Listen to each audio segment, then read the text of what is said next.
A teacher? You just babysit kids for pennies. My father said that in front of 40 guests, 3 cousins I hadn't seen in a decade, and my 4-year-old daughter, who was sitting on my husband's lap. My husband didn't flinch. He set down his fork, placed his napkin on the table, and he looked at my father the way you look at someone who just confirmed everything you already knew about them. He didn't say a word. 2 days later, my father would be sitting in a room full of 300 people, watching that same man receive something Gerald Whitfield could never buy with all the dealership money in Georgia. And for the first time in 67 years, my father had nothing to say. But I'm getting ahead of myself. What happened in those 2 days changed 5 relationships in my family. Permanently. And it started with a phone call I should never have answered. Before I go on, please take a moment to like and subscribe, but only if you genuinely connect with this story.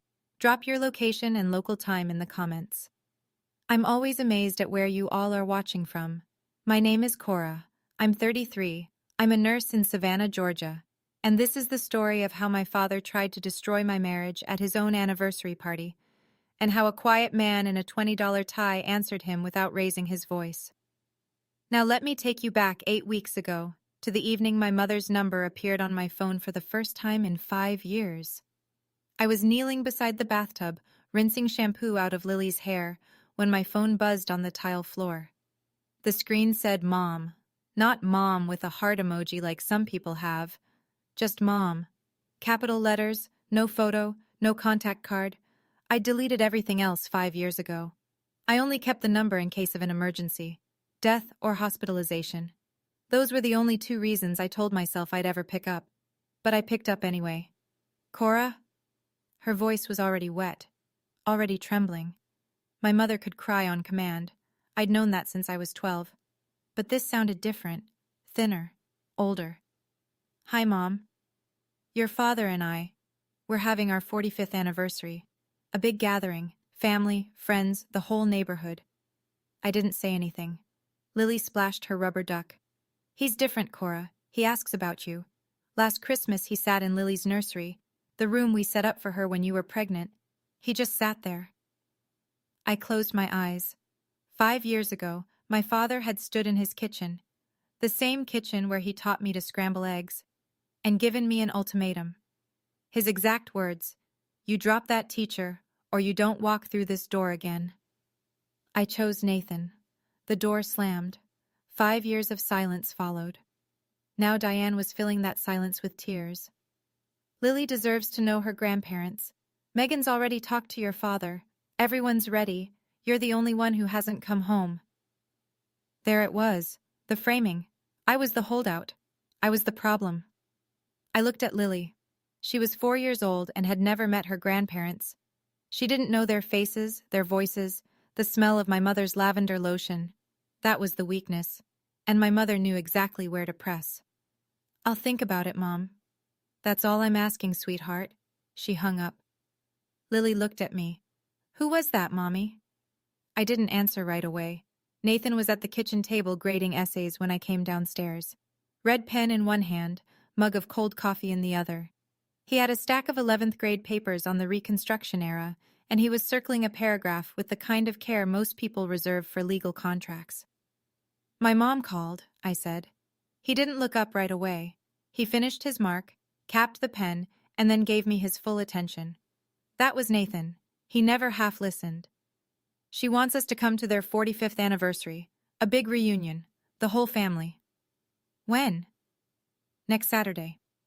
He was quiet for a moment, not the hesitant kind of quiet, the thinking kind. "If you want to go," he said, "we go, but I need you to know something. I'm not going to pretend to be someone I'm not." "I'd never ask you to." "I know, I'm just saying it out loud." I sat across from him. Between the essay stacks, I noticed a large manila envelope, thick, official-looking, stamped with the Chatham County Board of Education seal. It was already opened, the letter halfway pulled out, then tucked back in like he'd read it and set it aside. "What's that?" I asked. Nathan glanced at it, slid it under a pile of papers. "Nothing urgent, school stuff."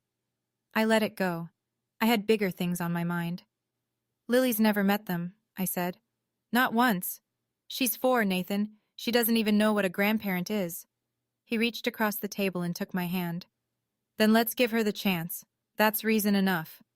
We decided that Friday. Drive up from Savannah, 4 hours to the little town outside Atlanta where I grew up. Stay the weekend. Come back Sunday or Monday. I didn't ask about that envelope. I wish I had. It would have saved me 2 days of thinking my husband didn't care about what my father said to him. The drive took 4 hours and 12 minutes. I know because Lily asked, "Are we there yet?" Exactly 17 times, and I counted every one. My parents' house hadn't changed. Ranch style, red brick, wide front lawn, American flag on the porch post. The same azalea bushes my mother planted when I was in middle school. The same cracked driveway where I learned to ride a bike. Everything frozen in place, like the house had been holding its breath for 5 years, waiting. My mother was at the door before we even parked. She came down the steps fast. Too fast for a 65-year-old woman who claimed her knees were giving out, and wrapped her arms around me. She smelled like lavender and hairspray. She held on for a long time, crying into my shoulder. "Oh, Cora. Oh, my girl." My father stood behind her in the doorway. He was wearing his good khakis and a polo shirt, his version of dressing up. He looked older, thinner in the shoulders. He nodded at Nathan, then extended his hand. Nathan shook it. The handshake lasted maybe 2 seconds. Then Gerald saw Lily. He crouched down, slowly, knees cracking, and opened his arms. "Well, who is this pretty little lady?" Lily looked up at me. I nodded. She walked to him. He picked her up and she giggled, and something inside me softened against my will. Inside, Diane had set out sweet tea and pound cake. The house smelled like lemon cleaner and pot roast. Normal. Safe. Almost. But in the living room, I noticed something. An extra place setting. A chair with a new cushion, a glass of water already poured, positioned right next to where I'd be sitting. "Who's that for?" I asked. Diane's eyes flickered. "Oh, a family friend is stopping by tomorrow." She changed the subject fast. Too fast. That empty chair. I should have paid more attention to it. Friday night. Just the 6 of us. Gerald, Diane, Megan, Nathan, Lily, and me. A small dinner before the big event. Pot roast, mashed potatoes, green beans from a can. The meal my mother had made every Friday since 1985. For the first 20 minutes it almost felt normal. Megan asked about Lily's preschool. Diane fussed over everyone's plates. Gerald carved the roast with the same serrated knife he'd had since I was born. Then he started.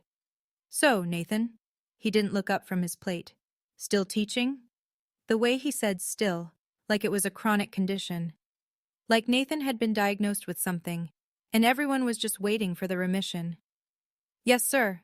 11th grade American history. I also coach the debate team." Gerald chewed, swallowed, wiped his mouth. "You know who I ran into last month? Travis Keller? You remember Travis, Cora?" I felt my spine stiffen. Vaguely. "Good kid. Just opened his 3rd dealership, BMW. He's not even 40 yet." Gerald was looking at Nathan when he said it, not at me, at Nathan. That's ambition. The table went quiet for a half-beat. Megan reached for the bread basket and said, "This pot roast is amazing, Mom." God bless her for trying. Under the table, I found Nathan's hand. He squeezed mine once. Calm, steady. Gerald wasn't done. "No offense, son. I just worry about my daughter's future. Teachers don't exactly retire rich." Nathan's jaw tightened. Barely, just a flicker. Then it was gone. "We're doing fine, Gerald. Thank you." "Fine," Gerald repeated, like the word tasted sour. "Fine is a low bar." Diane clinked her fork against her glass. "Who wants dessert? I made pecan pie." Gerald mentioned Travis twice more before the pie was gone, once about his trip to Italy, once about his lake house. Each time his eyes drifted to Nathan. This wasn't small talk. This was target practice. That night, I lay in my old bedroom staring at the ceiling. The glow-in-the-dark stars I'd stuck up there in 7th grade were still faintly visible. Little green ghosts of a girl who once thought this house was the safest place in the world. Nathan was on the air mattress beside the bed, reading to Lily. "Good night, Moon." She was almost asleep, her small fingers wrapped around his index finger. He did the voices, the quiet old lady whispering, "Hush," and Lily's eyes fluttered shut. He set the book down and looked at me. Neither of us spoke. We didn't need to. I stared at those ceiling stars and thought about what silence would cost. If I said nothing, if I smiled through the weekend and drove home and called it peace, what would Lily learn? That a man can be belittled at a dinner table and the people who love him just pass the bread? That being a good person means being a quiet target? 5 years ago, Gerald had told his golf buddies that Nathan would never buy Cora a real house. He said it at a 4th of July barbecue, loud enough for 3 tables to hear. Nathan had been standing 6 feet away, holding a plate of corn on the cob. He didn't say anything then either. Not because he was weak. Because he didn't think a man who measured everything in square footage was worth the argument. I left that night, packed my bag, drove to Savannah, and didn't come back. Until now. The stakes were simple and impossible. If I stayed silent, I lost my self-respect. If I spoke up too early, I lost Lily's chance at having grandparents. Both options hurt, and Gerald was counting on that. I didn't come back to fight. I came back because Lily deserves a family. But lying in that dark room, listening to my daughter breathe, I was starting to realize something. Not every family deserves Lily. Saturday morning. The house was chaos before 8. Diane had hired a catering company, 2 women in black aprons setting up chafing dishes on the back porch. A long, folding table stretched across the yard, draped in white cloth. At the head of the driveway, a hand-painted banner read, "Whitfield family, 45 years. Gerald was in the backyard directing traffic like a general. Move that table 6 inches left. No, the good chairs go in front. Where are the name cards? Name cards.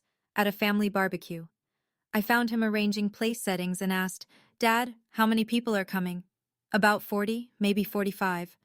"And you invited the Kellers?" He didn't look up. "Travis is coming, yes. He's doing real well, Cora. You should catch up." I let a beat pass. "Did you invite Travis because of me?" He laughed, short, dismissive. "Don't flatter yourself. He's a family friend." Family friend. Travis Keller had been to our house exactly twice before I left. Both times at Gerald's invitation, both times seated next to me, both times after Gerald had loudly announced Travis's latest financial achievement. Family friend was a generous description. Megan found me in the kitchen 10 minutes later. She pulled me into the pantry, between the canned peaches and the bulk rice, and whispered, "Dad's been talking about Travis all week. He called him 2 days ago to confirm. Be careful." "Careful how?" She bit her lip. "He put Travis's name card next to your seat. I moved it. He put it back." My stomach dropped. Then Megan said something else, almost as an afterthought. "Oh, someone from Nathan's school called the house last week, asked if Nathan was going to some ceremony on Monday. I didn't catch the details. I told them he was traveling." I didn't connect it. Not yet. I should have. The first guests arrived at noon. By 1 o'clock, the backyard was full. Aunts and uncles I hadn't seen since my 20s. Second cousins whose names I'd forgotten. Neighbors who still called me Little Cora, even though I was 33 with a nursing degree and a child. Country music drifted from a Bluetooth speaker on the porch railing. Kids chased each other across the lawn. Diane floated between tables, refilling sweet tea and accepting compliments on the hydrangeas. And then a red BMW pulled into the driveway. Travis Keller stepped out like he was arriving at a magazine shoot. Navy blazer, no tie, loafers with no socks. He was 36 and looked it, in the way that money makes you look, tanned, groomed, confident. Gerald crossed the yard in 4 strides. He shook Travis's hand with both of his. I watched from the porch. My father hadn't greeted Nathan with half that warmth. "Cora!" Gerald called. "Come say hello." I walked over with Nathan beside me.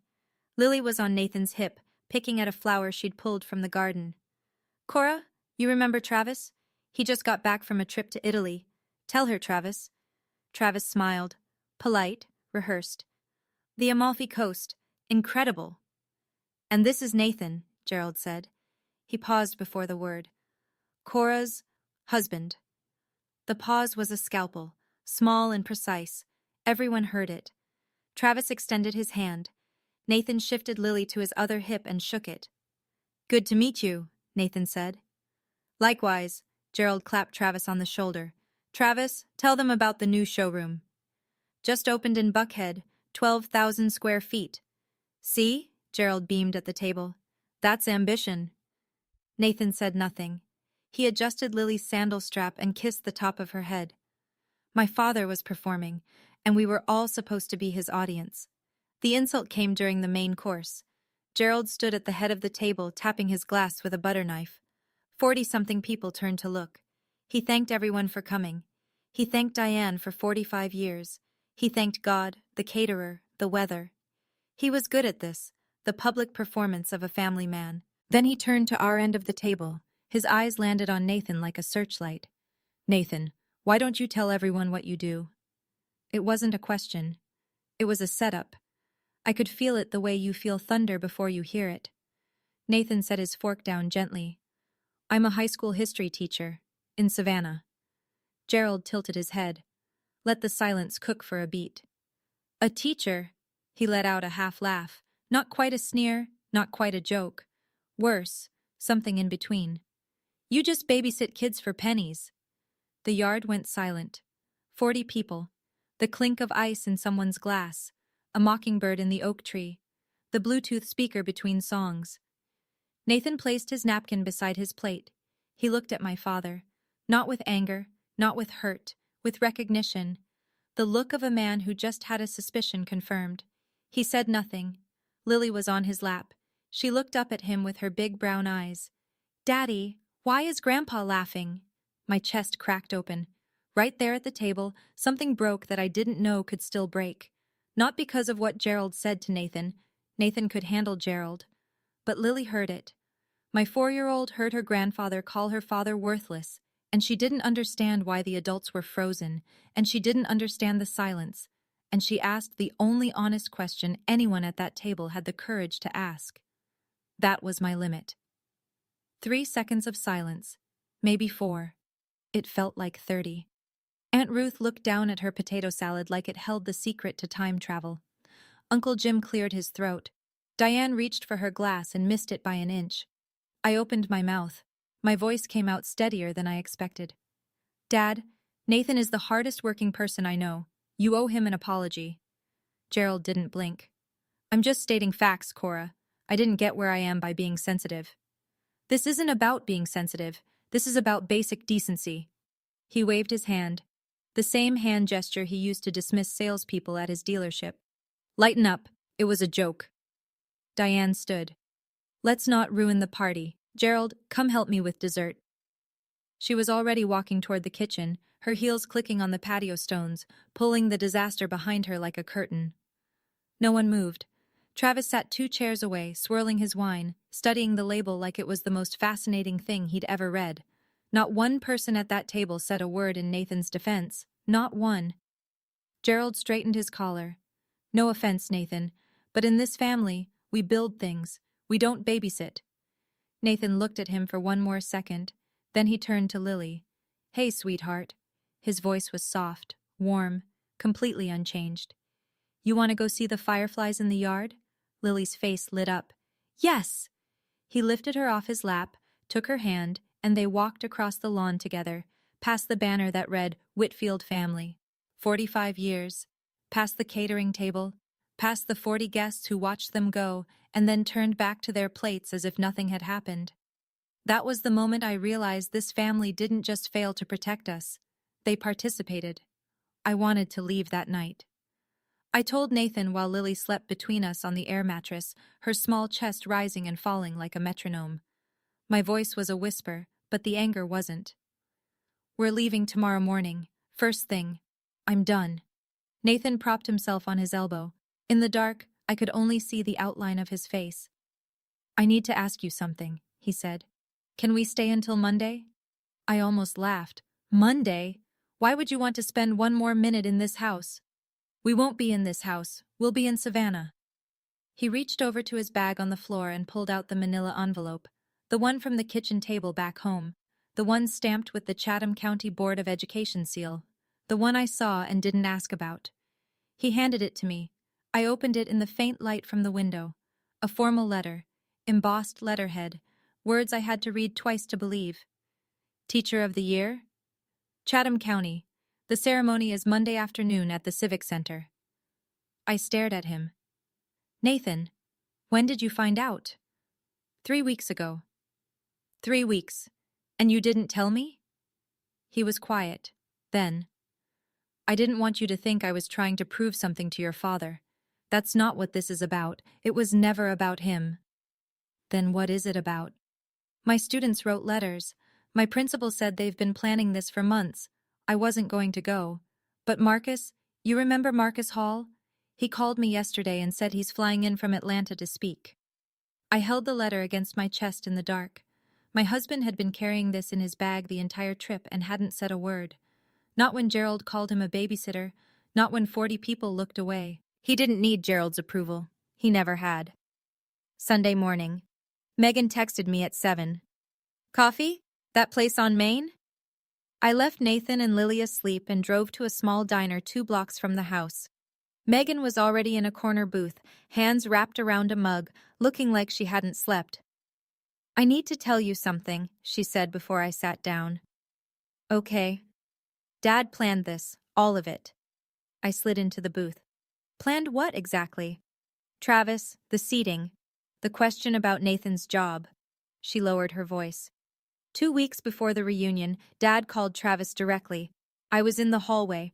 He said, and I'm quoting, I want you there, sitting next to Cora, so she can see what she could have had. I let that land.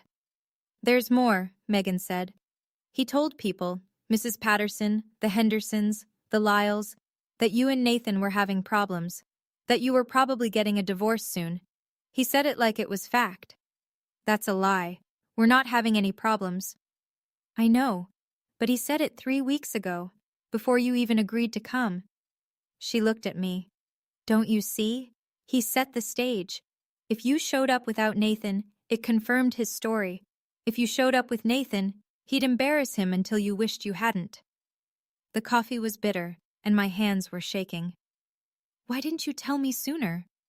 Megan's eyes went glassy. I've been living under his roof my whole life, Cora. I didn't know how to say no to him. I still sleep in my childhood bedroom. I'm 37. She wiped her eyes with her napkin. I should have called you. I'm sorry. I reached across the table and held her hand. My sister. My complicated, complicit, frightened sister. For the first time, I saw her not as Gerald's ally, but as his other prisoner. This wasn't a reunion. It was a courtroom, and Nathan had been the defendant before he ever walked through the door. Okay, I need to pause the story for a second. Looking back on that Sunday morning at the coffee shop with Megan, that was the moment I realized this was never about Nathan's salary. It was never about money. It was about control. My father couldn't stand that I chose someone he didn't pick for me. He built an entire evening around punishing me for it. So let me ask you, why do you think Gerald went to all that trouble? The seating chart, Travis? The lie about my marriage? Drop your answer in the comments. I genuinely want to know what you think his real motivation was. All right, let me get back to what happened next. I went back to the house after coffee with Megan. I thought about packing the car. I thought about it hard. But Sunday brunch was already underway. About 15 people, the overnight relatives, a few neighbors who wandered back, gathered around the dining room table. Scrambled eggs, biscuits, grits, and Gerald at the head, holding court. Nathan was helping Lily cut her pancake into triangles. He was wearing the same calm expression he wore in his classroom. Steady, present, unreachable. Gerald was talking to Uncle Jim, but his voice carried. It was meant to. You know what teachers make in Georgia? 45, 50 grand if they're lucky. My receptionist made more than that, and she only worked 4 days a week. A few people chuckled. The polite kind. The kind that said, I don't want to be involved, but I also don't want to be rude. Gerald turned to Nathan, smiled. The smile of a man twisting a knife and calling it a handshake. No hard feelings, right, Nathan? I just worry about my little girl. Nathan looked up from Lily's pancake. I appreciate your concern, Gerald. 4 words. Gerald's smile faltered. Just a crack. He wanted a fight. Nathan gave him nothing. So Gerald changed targets. He leaned toward Lily. My daughter, 4 years old, syrup on her chin. You know, sweetheart, if your daddy had a better job, you could have a bigger room. Grandpa could buy you the prettiest dollhouse in the whole world. Your daddy's boss doesn't pay him enough for one, does he? I heard the words hit the air like stones dropping into still water. Every ripple moved outward across the table. Megan froze with her fork halfway to her mouth. Diane reached for the jam. Uncle Jim studied his biscuit. And something inside me went very, very quiet. The kind of quiet that comes right before a decision you can't take back. I stood up. Not fast, not dramatic. I set my napkin beside my plate, pushed my chair back, and stood the way you stand when you've made a decision that's been building for 5 years and 3 seconds. Dad. He looked at me, still smiling, still performing. You will not talk to my daughter about her father that way. Not today. Not ever. The smile dimmed. I'm just being honest, Cora. No, you're being cruel, and you're doing it in front of a 4-year-old. Diane's hand shot across the table toward mine. Cora, don't make a scene. Mom. I looked at her. A scene was made the second Dad decided to humiliate my husband at his own anniversary party. I just wasn't the one who made it. The room went tight. 15 people breathing shallow. Uncle Jim set down his fork. Aunt Ruth pressed her lips together and stared at the tablecloth. Then Megan did something I never expected. She stood up. She didn't say a word. She just pushed her chair back and walked around the table until she was standing beside me, shoulder to shoulder. It was a small thing, 6 steps and a change of position. But in this family, where geography at the table was politics, it was seismic. Gerald's face shifted. The performance cracked.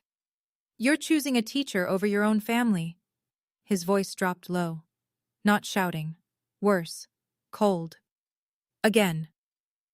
I looked at him. My father, 67 years old, standing at the head of his table in his own house, surrounded by people who were afraid to disagree with him. I'm choosing my family, I said. Nathan and Lily are my family. He held my gaze. I held his. You don't get to define my family's worth by the size of a paycheck. The silence after that sentence was the loudest sound in the room. Gerald's neck went red. It started below his collar and climbed like a vine. If you walk out that door, he said, don't come back. I almost smiled. Almost. Because he'd said those exact words to me 5 years ago, in this exact house, with that exact tone. And here we were, same script, same man, same threat. You said that 5 years ago, Dad. I survived. I turned to Nathan. He was already standing, Lily on his hip. Our bag was by the door. He'd packed it that morning, quietly, without being asked. Because Nathan always knew before I did when it was time to go. We walked to the front door, 15 people at the table, and not one of them moved. Not to stop us, not to follow, except Diane. She caught my arm in the hallway. Her mascara was running. Please don't go, he'll calm down. He doesn't need to calm down, Mom. I turned to face her. He needs to change, and you need to stop making excuses for him. She opened her mouth, closed it, opened it again. Nothing came out. Nathan buckled Lily into her car seat. I loaded the bag into the trunk. The Georgia sun was brutal and indifferent. Megan came through the front door, walking fast. She leaned into my open car window, eyes red, voice barely above a whisper. I'll call you tonight. I squeezed her hand through the window. Then I put the car in reverse. As we backed out of the driveway, I looked in the rearview mirror. Gerald was standing on the porch, arms crossed, jaw set. Diane was beside him, clutching a dish towel. Neither of them waved. Lily's voice came from the back seat, small, clear. Are we going home, Mommy? Nathan turned around and smiled at her. Not yet, Ladybug. Daddy has something to do tomorrow. I didn't know it yet, but tomorrow would be the day everything shifted. We drove to a motel 20 minutes from my parents' house. I didn't want to make the 4-hour drive to Savannah that night. Not upset, not in the dark with Lily in the back seat. We'd leave first thing Monday morning. Nathan didn't push. He carried Lily inside, tucked her into the stiff motel bed, and sat on the edge while she fell asleep with her stuffed elephant. Are you okay? I asked from the doorway. He looked at me. I'm better than okay. I just didn't want Lily to hear those things. She's 4, she won't remember. She might. We didn't sleep much. We lay in the dark and listened to the ice machine hum outside the door. At some point, I rolled over and said, "I'm proud of you." And Nathan said, "I didn't do anything." And I said, "I know. That's why." Monday morning. We were on the road by 7, 4 hours to Savannah. Lily fell asleep before we hit the interstate. At 11, we pulled into our driveway. Nathan showered, put on his good shirt, the white Oxford he wore to parent-teacher conferences, a navy tie, the $20 tie I bought him at Marshall's 3 Christmases ago. I put on a sundress. Lily wore her yellow flower dress. Nathan called Principal Dawson to confirm. "Nathan, the auditorium is packed," Dawson said through the speakerphone. "Your students have been rehearsing their letters all weekend. Half the county is here." Nathan straightened his tie in the hallway mirror. His hands were steady. My phone buzzed, a text from Megan. "I told Dad there's an event in Savannah this afternoon, related to Nathan. I told him he should come. He's still at the hotel. He said yes." My heart hammered. He doesn't know what it is? No, he thinks it'll prove him right. I set the phone down. My hands were shaking, but not from fear. The Chatham County Civic Center was built in the 70s and still smelled like old carpet and ambition, but today it was transformed. A banner across the stage read, "Chatham County, Teacher of the Year, 2026. Rows of folding chairs filled the auditorium. More than 300 people, teachers in their professional best, parents with programs in their laps, students fidgeting, whispering, holding handmade signs. Nathan walked in through the side entrance. Principal Dawson met him with a handshake and a lapel pin. I took Lily to the 3rd row. Good seats, close enough to see his face. The ceremony opened with the Pledge of Allegiance. Then Superintendent Martha Collins stepped to the podium. She was a tall woman with reading glasses on a chain and the kind of voice that made you sit up straighter. "Every year," she began, "we recognize one educator who represents the best of what this profession can be. Not the flashiest, not the loudest, but the one whose impact is measured in lives changed." I scanned the auditorium. 3 rows behind me, on the left side, I saw them. Gerald, Diane, sitting in folding chairs like everyone else. Gerald was wearing his polo shirt from the reunion. He hadn't brought other clothes. Diane had her purse on her lap, clutched tight. They looked out of place, uncomfortable, like people who had walked into a room expecting one thing and sensing something else entirely. "This year's recipient," Superintendent Collins continued, "has given 12 years to public education. He has coached debate teams to state championships. He has volunteered hundreds of hours mentoring at-risk youth in our community. And in the words of one former student," she paused, adjusted her glasses, "he is the only reason I'm alive today." She turned toward the wings of the stage. "Please welcome Mr. Nathan Brennan." The auditorium erupted. 300 people stood. Lily bounced on my lap and yelled, "That's my daddy!" And 3 rows back, Gerald Whitfield did not move. Nathan took the stage the way he entered every classroom, without fanfare. He adjusted the microphone. He looked out at the crowd. He found me in the 3rd row and gave me the smallest nod. But before he could speak, Superintendent Collins announced the student tributes. The first voice belonged to Dr. Marcus Hall, 28 years old, white coat ceremony behind him, residency ahead of him. He walked to the podium with a folded piece of paper and hands that shook. "When I was 16, Marcus said, "I was sleeping in my car." The auditorium went still. "My mom was gone. No family, no address. I showed up to school every day because it was warm and because Mr. Brennan never asked me why my clothes smelled like motor oil." He unfolded the paper. His voice cracked. "He found out I was homeless. He didn't report me to some office. He drove me to school every morning for a year. He paid for my AP exam fees out of his own pocket. He co-signed my college application fee waiver, and when I got into Emory, when I stood there in my white coat last year, he was the only adult in the front row." Marcus stopped, wiped his eyes. 300 people were silent. "I'm a doctor today because a teacher believed in me when nobody else did." The applause came in waves. People were crying.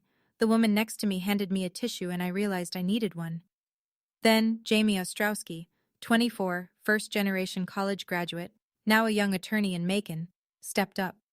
Mr. Brennan taught me that history isn't about memorizing dates, it's about understanding why people make the choices they do. He changed how I see the world. I turned around. I had to see. Gerald sat rigid. His hands were clenched on his thighs. Diane was pressing a handkerchief to her face. Not performing this time. Just crying. Gerald's mouth was a thin line. His eyes were locked on the man standing on that stage, the man he'd called a babysitter 2 days ago. And for the first time, he was seeing Nathan through 300 pairs of eyes that weren't his own. Nathan stepped to the microphone. He didn't have a prepared speech, no cards, no notes, just his hands resting lightly on the podium like he was about to start a Monday morning lesson. "I'm not good at speeches," he said. A few people laughed softly. "But I want to say something." He paused. "Someone told me recently that what I do is babysitting for pennies." A ripple of quiet laughter. They thought it was a joke, a self-deprecating opener. Nathan let it settle. "And I thought about that. I thought about it all weekend." The laughter faded. Something in his voice told them this wasn't a punchline. "Here's what I realized. They were right about one thing. I don't do this for the money. I never did." He looked at Marcus in the front row, at Jamie, at the 17-year-old kid with the homemade poster that said Mr. B changed my life. "I do this because a 16-year-old kid sleeping in his car deserves someone who showed up.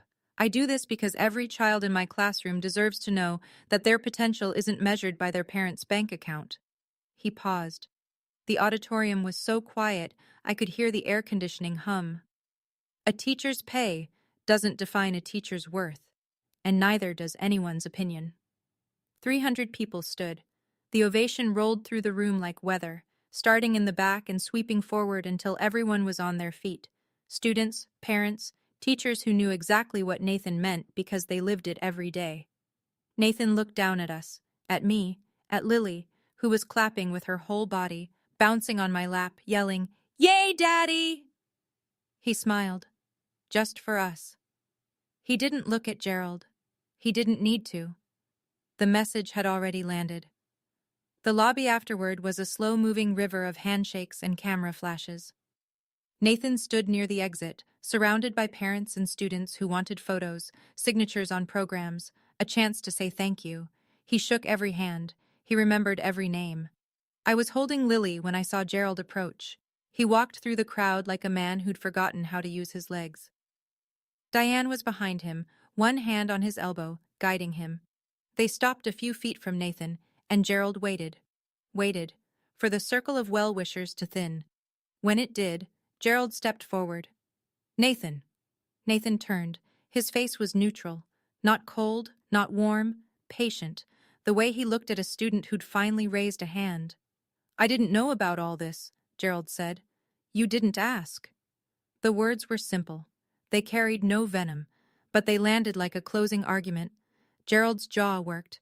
He looked at the banner on the wall, at the programs littering the chairs, at the reporter from the Savannah Morning News who was interviewing Marcus Hall 3 feet away.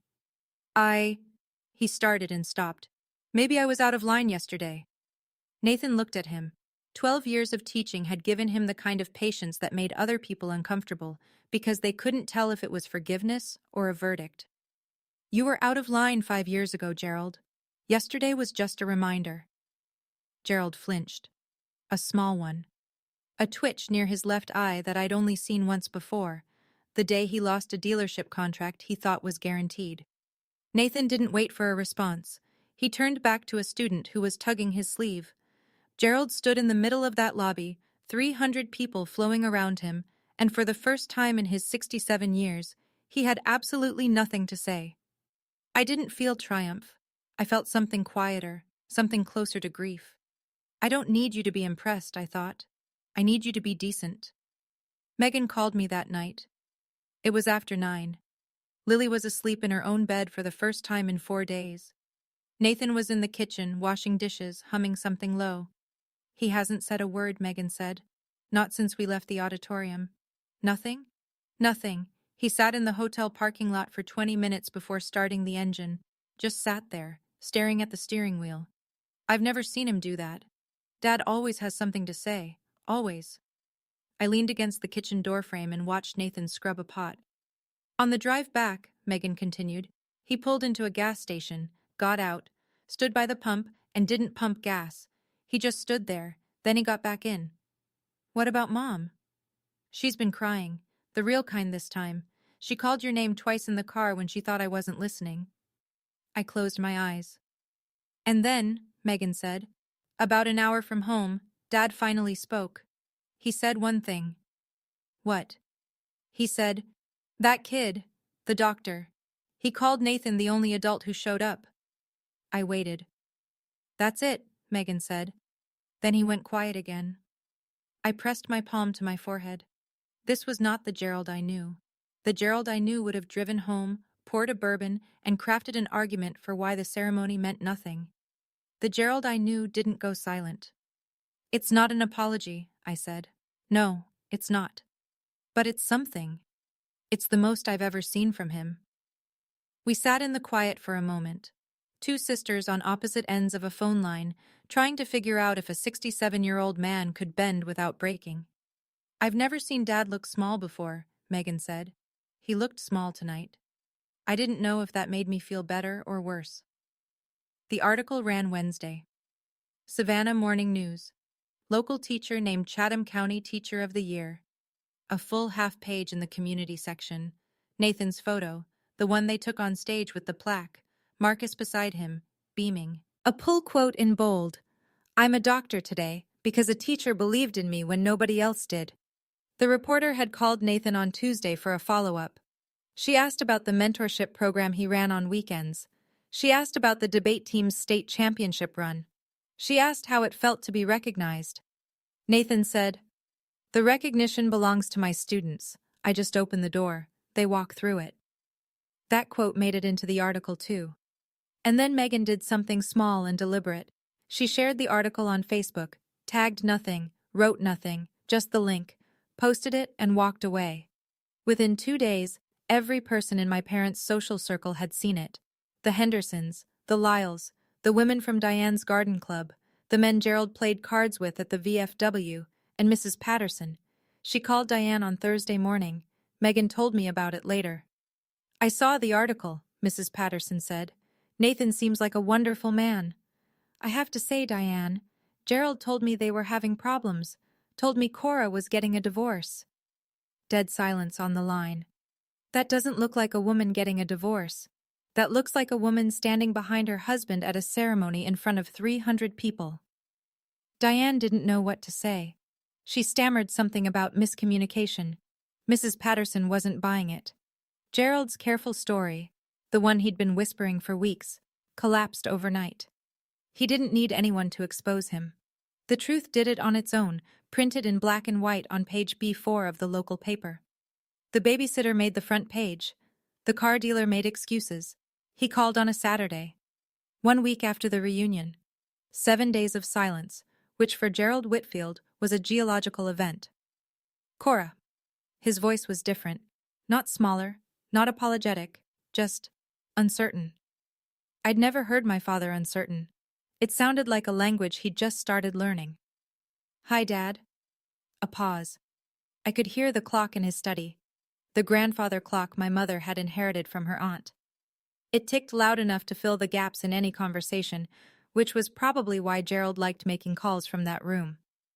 I'm not going to say I was wrong about everything, he cleared his throat, but I was wrong about that, about what I said at dinner. Which time, Dad? Saturday or Sunday? Or 5 years ago? He was quiet long enough for the clock to tick 9 times. I counted. All of them. I leaned against the kitchen counter. Nathan was in the living room reading to Lily. I could hear him doing the voice of the Gruffalo. I appreciate you saying that, I said. But words don't fix this. You talked about my husband like he was nothing, in front of your granddaughter. I know.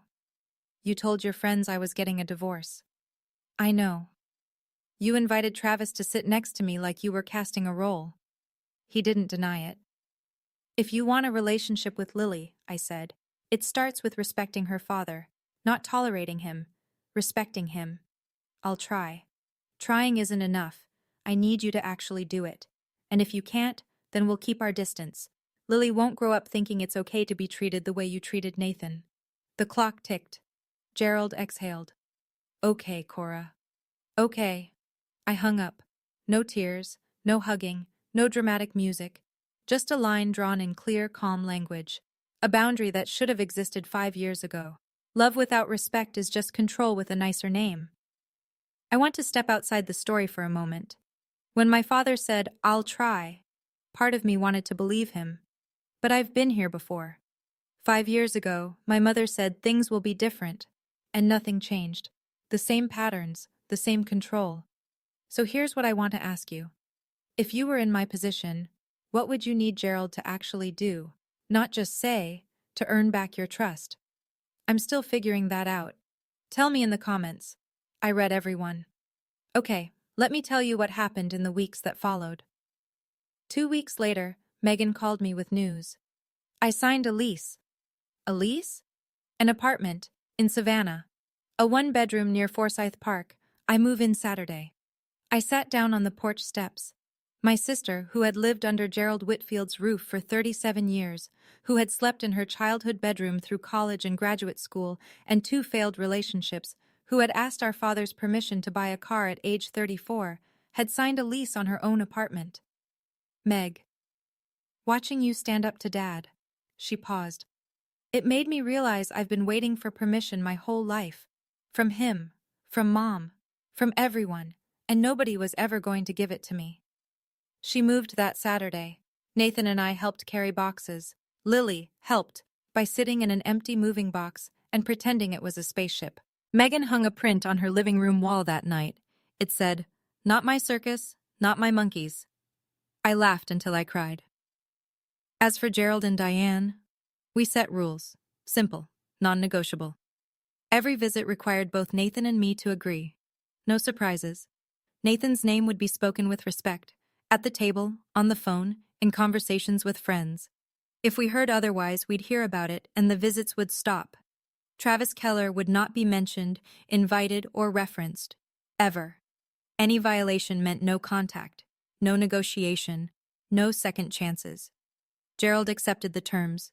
I could hear it cost him. The way his breathing changed, the way he said fine like the word had thorns. But he accepted. Because for the first time, he understood that he could lose both daughters at once, and his anniversary banner would hang in an empty yard. Nathan went back to school that Monday. Same tie, same lesson plan, same hallway. He didn't mention Gerald to anyone. He never had. A month later, I was picking Lily up from preschool when she ran to me across the playground with her backpack bouncing and her shoes untied. "Mommy, my teacher says Daddy is famous," I laughed. "Daddy isn't famous, baby. He's just good at what he does." She thought about that for a second, tilted her head the way she does when she's working through a big idea. Is that the same thing? I stopped walking. I looked at my daughter, 4 years old, shoelaces dragging, wisdom falling out of her mouth like spare change, and I thought about everything that had led to that sentence. "Yeah," I said. "Maybe it is." We drove home. Nathan's car was already in the driveway. Through the window I could see him at the kitchen table, grading papers, red pen in hand, mug of coffee going cold beside him. The same scene I'd walked into 1,000 times. The same man. Unchanged. Unbroken. His Teacher of the Year plaque sits on the bookshelf in our living room now. Next to it is a framed photo from the ceremony. Nathan and Lily on stage, Lily's arms around his neck, both of them laughing at something only they understood. I didn't go back to that reunion to get revenge. I went because I wanted my daughter to know her grandparents. What I got instead was a reminder that stayed with me every day since. You can't control how people see you, but you can control who you allow at your table. My father measured people in dollars. My husband measures them in potential. And every morning when Nathan Brennan puts on his $20 tie and drives to a building full of kids who need him, he is worth more than Gerald Whitfield ever understood. Respect isn't earned by a bank statement. It's earned by showing up, especially when no one's watching. That's my story. Thank you for staying until the end. It means more than you know. If you've ever had to set a boundary with someone you love, a parent, a sibling, someone who was supposed to be in your corner, I'd love to hear how you handled it And if this story reminded you of someone who deserves more respect than they're getting, share it with them. There's another story waiting for you in the description. It's about a woman whose in-laws tried to take credit for everything she built. I think you'll connect with it. Hit subscribe so you don't miss it. I'll see you there.